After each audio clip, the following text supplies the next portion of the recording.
हर रोज एक नई कहानी देखने के लिए चैनल को सब्सक्राइब करें और बेल आइकन दबाना ना भूलें। अंकित के घर वाले करीब 1 घंटे की दूरी तय कर हड़बड़ाते हुए शिव जी के मंदिर पहुंचते हैं तो देखते हैं उनका बेटा अंकित एक लड़की के साथ फेरे ले रहा होता है जिसने घूंघट भी किया होता है। तभी उसके परिवार वाले भागकर आते हैं, लेकिन तब तक फेरे पूरे हो चुके थे। तभी अंकित की माँ काकरी देवी गुस्से में उस लड़की का घूंघट उठाती है और रूपल का काला चेहरा देखकर वही जमीन पर सर पकड़कर बैठ जाती है। हाय दैया, जिसका डर था वही हुआ। इस काली से ब्याह रचाने के लिए तू घर से भाग आया।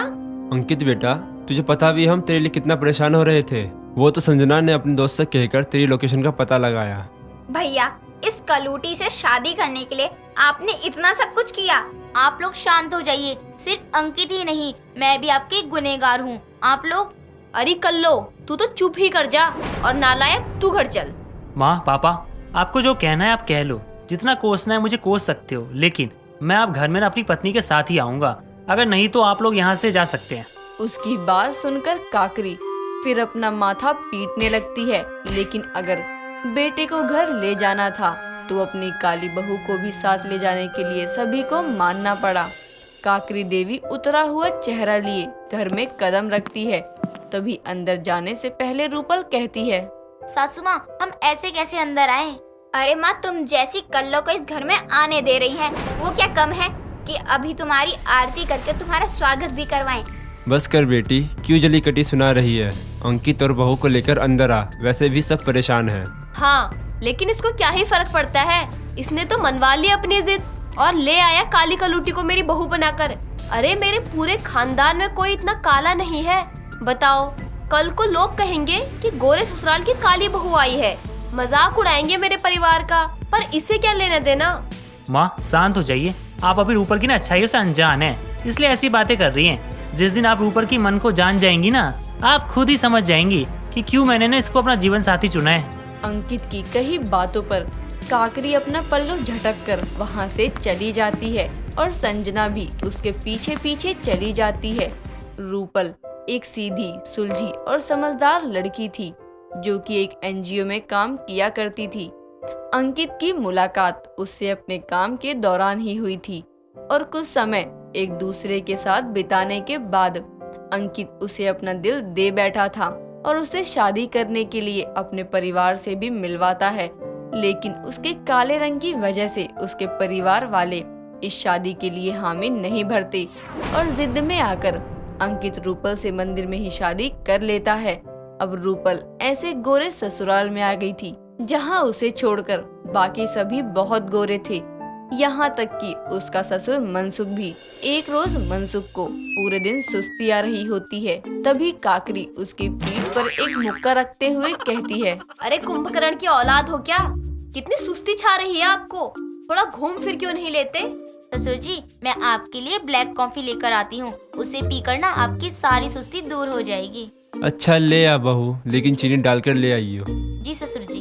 कोई जरूरत नहीं है, तू सादी दूध वाली चाय ही उबाल कर ले आ। बताओ, काली भी कोई कॉफी होती है? जैसा रंग वैसी बातें। हाँ माँ, सही कह रही हैं। और पापा, काली कॉफी ना कड़वी होती है, उससे अच्छा है आप चाय ही पी लो। सुनो, एक कप मेरे लिए भी ले आना।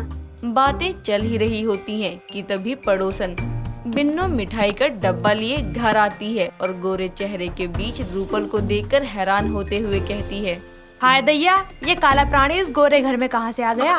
बिन्नो, तू यहाँ इस वक्त कैसे आ गई?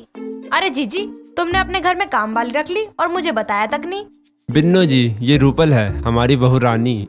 बहू रानी और वो भी काली, ये तो गजब खबर मिल गई। अरे लो दीदी, मिठाई खाओ, मेरे लल्ला ने बाइक ली है नहीं। इतना कहकर वो मिठाई पकड़ाते हुए हंसकर वहाँ से चली जाती है। तभी मिठाई को घूरते हुए काकरी कहती है, क्या दिन आ गए हैं। एक ये है अपने बेटे की नई बाइक आने की खुशी में मिठाइयाँ बांट रही है, और एक मैं बदकिस्मत घर में बहू आने में लड्डू भी नहीं बांट सकती, क्योंकि जाऊंगी लड्डू बांटने और आऊंगी तानू से भरा आंचल लेकर। रूपल सब कुछ सुनकर भी चुप रहती है और अपने ससुराल वालों की सेवा में कोई कमी नहीं करती। समय बीतता है। रूपल के ससुराल वाले उससे बहुत खुश थे लेकिन कभी उसे जाहिर नहीं करते थे।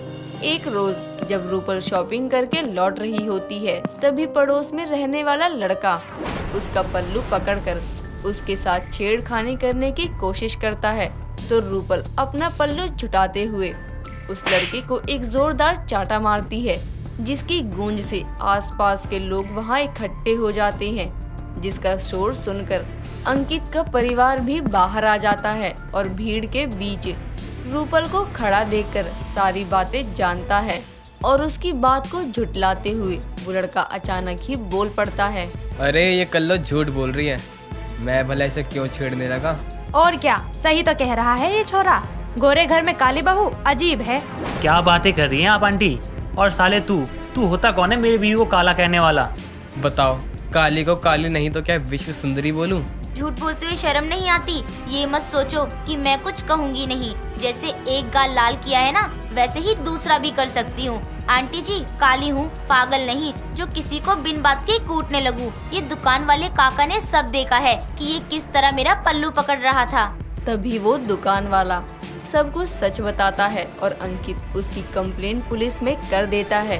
अपनी बहू को, जिसे काकरी देवी ने हमेशा शांत और सबकी बातें सुनते हुए देखा है, वो इस तरह से भी बोल सकती है, देखकर काकरी और संजना हैरान थे। एक रोज काकरी अपनी बेटी के साथ कुछ सामान की खरीदारी करने जा रही होती है, तो रूपल उनसे कहती है, सासू माँ, मुझे भी अपने साथ ले चलिए, मेरा बहुत मन है।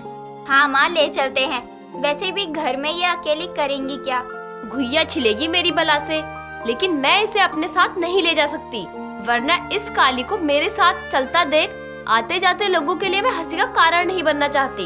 इस तरह वो रूपल को लिए बिन ही चले जाते हैं। वापस लौटते हुए वो जिस ऑटो में बैठे होते हैं, उसकी जोरदार टक्कर एक ट्रक से हो जाती है। आसपास के लोग घायल माँ बेटी और बाकी लोगों को हॉस्पिटल पहुंचा देते हैं। साथ ही उनके फोन से उसके परिवार वालों को खबर भी दे देते हैं। कुछ देर में सभी हॉस्पिटल पहुंचते हैं तो पता लगता है काकरी को बस हाथ में चोट आती है, लेकिन संजना के सर में चोट लगती है और बहुत खून बह जाने के कारण उसकी हालत भी गंभीर होती है। साथ ही डॉक्टर ब्लड का इंतजाम करने को कहते हैं, तो सभी परिवार वालों में से रूपल का ब्लड ग्रुप संजना से मैच हो जाता है और वो अपना खून देकर उसकी जान बचाती है। अपनी काली बहू की ये महानता देखकर काकरी उससे रोते हुए कहती है, बहू सच में मेरे अंकित ने ठीक कहा था। तेरा रूप काला है, लेकिन तेरा दिल बिल्कुल साफ है। मैंने ना जाने कितनी जली कटी कड़वी बातें तुझसे कही, लेकिन आखिर में मेरी काली बहू ही गोरे ससुराल वालों के काम आई। सासू माँ, मुझे पता है कि आप लोगों ने मुझे कब का अपना लिया था, बस मुझे जाहिर नहीं होने दिया। और सच कहूँ तो आपकी बातों का कभी बुरा लगा ही नहीं, क्योंकि हमेशा से ये ताने सुने हैं मैंने। लेकिन अपनों के तानों में भी प्यार होता है, ये बात मैं कभी नहीं भूलती। देखा भाग्यवान, हमारी बहू काली सही लेकिन हीरा है।